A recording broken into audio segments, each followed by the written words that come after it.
people that told me that they'd never called me back because my name was Summer. That is ridiculous. They thought my name was fake or that I was a fake candidate. Yeah. So if that's happening to me, the thought of how bad bias goes, just makes my stomach turn. So how do you build a platform that can completely eliminate that while addressing all of the other issues? What we were seeing is the creation of a market that was built to exclude you. We built a very inclusive market. When we looked at a currency that we could rely on that would look at talent, the currency that made the most sense to us was skills. Shouldn't skills have always been the only criteria? You were working for Career Builder in its early stages. Mm-hmm. And back then, the old way to recruit people was through the paper and stuff like that. It was non-digital. Then Career Builder came in and changed it to digital, and now they have too many applicants where we are today. Yeah. How has Tiller emerged out of that problem? Yeah, I think what we saw as a transference or a transformation that occurred from the classified ads that we saw in the 80s and 90s into the early 2000s, going into kind of the job posting and resume databases. I think what we were seeing is the creation of a market that was built to exclude you. So from a job seeker standpoint, you would apply to a ton of jobs, and then companies, to filter through all of the talent, to kind of find those top, few candidates, they started adding things like filtering questions and ways to really exclude from the candidate pool that they really wanted to review. So for Tiller, we built a very inclusive market. So when we looked at a currency that we could rely on that would look at talent, the currency that made the most sense to us was skills, and knowing that everybody has transferable skills. We all have skills that we develop over time. Everything from, when I was in college, I ran an American Eagle Outfitter store. It was a $7 million store. Those skills absolutely translate to what I do today. So if we take the skills that we learn over time, you can make a pretty cool algorithm that'll match based on company requirement to individual skills, and by doing that algorithmically, you can completely eliminate bias. So it's just a different way of thinking about talent, and it expands the talent pool that we have today, or what we think we have today. Shouldn't skills have always been the only criteria? Like, what other things were being considered? Yeah, I think, keyword-driven algorithms have been around since forever, since we really went to the digital age. Really, what has been the core model has been the resume, and the resume's been around for hundreds of years. And so here we have a system that has relied on our ability as individuals to write a resume, which none of us are professionals doing. We're professionals at what we do. And then we're also relying on the recruitment industry to understand how to read and find those diamonds in the rough. So it just creates a partially a fictional gap in our market. We know that there are great individuals and great talent that are in our market that are just not uncovered because of the technology we use today and the method we use today. So I think that it's just something that's just accelerated over time. And now I think the evolution has allowed us to go back to the basics. And things like the gig economy and the emerging tech that we're seeing today is really what's driving this now to say, oh yeah, maybe we did get it wrong for a little while. So let's go back into the basics and find ways that we can find better talent. And this gig economy, what's that you're saying? So the gig economy, it has many names. You can be called a freelancer, you could be called a 1099, a gig player, Right now, I think most of us, when we hear gig economy, we automatically think of peer-to-peer models, the Ubers and Lyfts of the world. Mm-hmm. Although Tiller does technically play in that space, we do have independent contractors on our platform. I wouldn't say we follow a peer-to-peer model because we do get our workers that are going to businesses, and our people are absolutely in control. Because when we make a match, they actually get a job offer and they can accept or decline a job offer. So that's totally different than what's ever been out in the marketplace regarding working for a company. So it's the new emerging workforce, and it's just a reflection of the values we have as individual workers. And these matches are powered by AI, correct? Yeah, so we're machine learning, diving into AI over time. With artificial intelligence, you really have to work on closing feedback loops to validate pieces of information. And so For us, we wanted to make sure that we were validating both on the business side and the individual side. So we want, companies ranking workers or rating, workers, but we also want workers to tell us about their company experiences too. And we use that technology to really strengthen bonds between a worker and kind of a company alike. How does this save big companies money? So on average, today, in order for a company to get a new worker on site, on average takes 42 days. And that's been, kind of analyzed through staffing industry analysis. And with Tiller, a company could post and be matched to an individual within a matter of minutes and have them on site within a matter of hours. So that time to hire alone is exceptionally significant. But then on top of that, the level of, individuals that they gain exposure to, because we're a trusted third party, we're not a job board per se.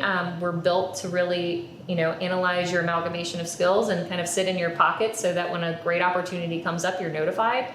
And then that power goes to the worker. We're just a bit different. So, obviously the time to hire, the cost per hire, all of that kind of comes into play when companies use our platform. That's awesome. And you guys have I think you guys are changing the way people are getting paid. Yeah, absolutely. Can you go into a little detail about that? Yeah, so when I grew up, I grew up in a very poor family. And, for me, it became very apparent that immediacy of pay was always going to be a challenge for anybody that's coming out of a scenario of poverty. So when we were creating our platform, we had to think about the different types of individuals that would use our platform. It's not just about an individual that's a white collar worker that maybe is a graphic artist that happened to get a job on the platform that is fine getting paid every 2 weeks. Well, we automatically said out of the gate, we were paying every week. And then now what we're working on is saying, what would really change the game would be daily pay. And so that's something that we're actively working towards and have some good partners that are kind of coming in to help us bring that to light, because we think that if you can change even just the time period by which you're paid, you could absolutely change some of the challenges that we see within poverty in America. No one's ever really talked about or just given that perspective on time of pay and how that is such an anchor in keeping people impoverished. Absolutely. And I think that one of the other areas that we saw early on was that, something that's not talked about, not just the time to pay and, not being able to afford transportation to and from work. That's obviously a barrier. But when you also think about a lot of individuals don't actually have access to checking accounts. And it's something that most just kind of take for granted that, you get a paycheck and you go and you have a bank account and that's what you use. I knew that a big percentage of our population wouldn't have access to that. So we partnered with a company called Hyperwallet, which is a PayPal company. They were recently acquired. And that organization allows us to have a prepaid Tiller branded debit card so that individuals that don't have access to a checking account can actually still, work through the platform and get paid in a way that fits their life. Do you guys have any competitors right now? Status quo. Yes, there are many other platforms that are out there that are digitizing or mobily optimizing a recruitment process. Absolutely. But I think when we really look at competition, we're never up against another competitor. It's typically the person and the way that they always have done things. The fact that they want to interview before somebody comes on site, or the fact that they want to see a resume.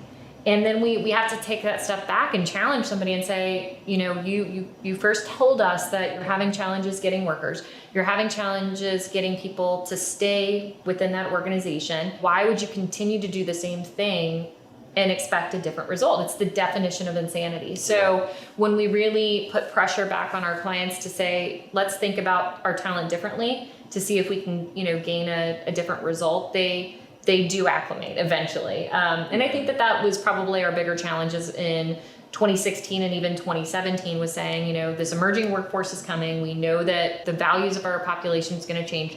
The labor force is going to get tighter and harder to find individuals more than ever than we've seen in history. So we had to really encourage them and be really thought leaders around challenging them to use the platform in the way that we built it.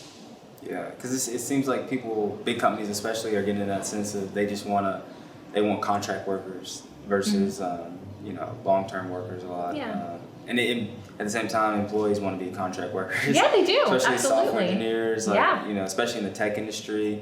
And I think Taylor's gotten a lot of people think it's just service industries, Yeah. but high-level tech jobs are part of the service industry as well. Absolutely. I think we are a service economy, and I believe that what we were seeing 5 years ago, 10 years ago, even with the emergence of Uber or any of the other great peer-to-peer models out there, it was a reflection of values, and that's what has now really transformed how work is done. And that's why all of the statistics, all of the reports, not just in the US, but all across the globe, are all saying, hey, 50% of the workforce will be contingent by 2020, which is just next year. We have to have an ecosystem that can support that. Otherwise, we'll have a crisis on our hands, right? If you've got 50% of the workforce that wants to have this flexibility, sitting next to individuals that are W-2 traditional workers, you have a parity challenge, right? Like, you want to make sure that those individuals that are contractors are taken well care of just as much as that W-2 individual. So, our hope with the platform and our association for, kind of portable benefits can really address a lot of the challenges that we're seeing come to fruition that we anticipated back in 2015 when we began Tiller. So you're not only disrupting, the hiring process, you're disrupting the way people are getting paid and also the insurance thing, right? Yeah. So tell the audience a little bit more about the whole insurance partnership that you guys got going on. Yeah, so one of the very first... Because Americans love talking about insurance. Yeah. Well, and we always joke about transferable skills. So one of my other startups, I owned an insurance company and then started a fintech company. So transferable skills, it absolutely applies to me as well. But one of the big things that we saw early on was that there are some core things that we take for granted as employees, right? Like, you take for granted a paycheck and being able to save for, your taxes at the end of the year, right? Like, that's one. Healthcare is absolutely one.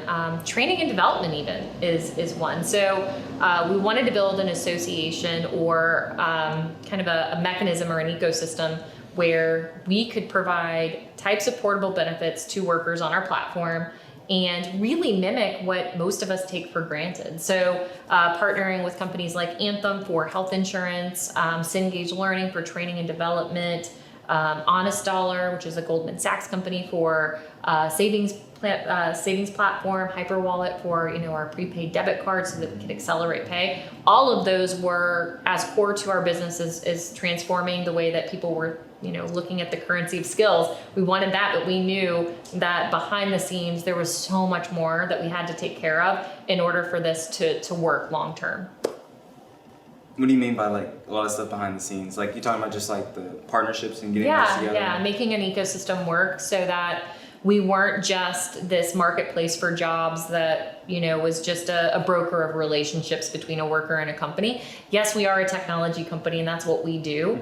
Mm-hmm. But we also feel that it's a part of our responsibility to care for our workers in a way that they've never been cared for before. And I think that that's really what changes, who we are and what we kind of strive for beyond, just the tech that we built.